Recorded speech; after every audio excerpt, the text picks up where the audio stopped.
में कांग्रेस प्रोटेस्ट कर रही है और उसको लेकर क्या कहना?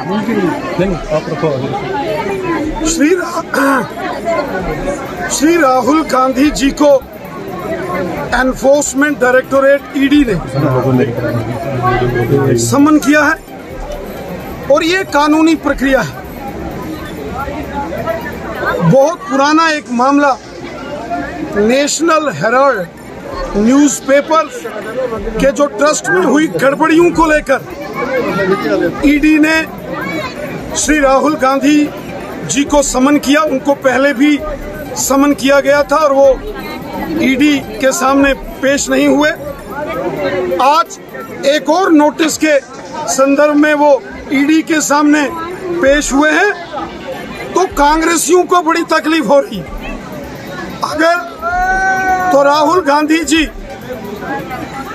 किसी घोटाले में शामिल नहीं हैं तो वो क्यों परेशान हो रहे हैं, और अगर वो किसी घोटाले में हैं तो फिर तो परेशानी बनेगी, क्योंकि अब वो जमाना खत्म हो गया कि जब चोर बाजारियां, ये नेहरू गांधी खानदान के लोग सत्ता में बैठकर ये गांधी खानदान देश को लूटता था और हमारी एजेंसियां बेबस होती थी, इनको कोई पूछने वाला नहीं था। वो दौर खत्म हो गया है।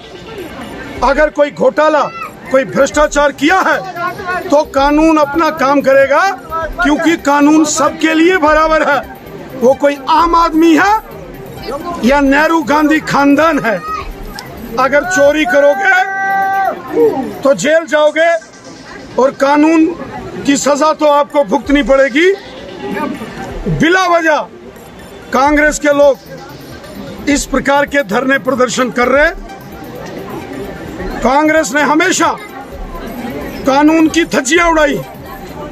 ये ईडी का नोटिस श्री राहुल गांधी जी को कोई सरकार ने नहीं भेजा। एनफोर्समेंट डायरेक्टोरेट एक एजेंसी है, एक इंस्टीट्यूशन है जो इंडिपेंडेंटली ऑटोनॉमस तरीके से अपना काम करता है। इसलिए राहुल गांधी जी उन्होंने अगर गलत किया है तो सजा मिलेगी, अगर नहीं गलत किया है तो फिर कांग्रेसियों को परेशान होने की जरूरत नहीं। महबूबा बार बार कह दिया कि जो केंद्र सरकार है वो लोगों को ईडी के जरिए डरा रही है। देखिए,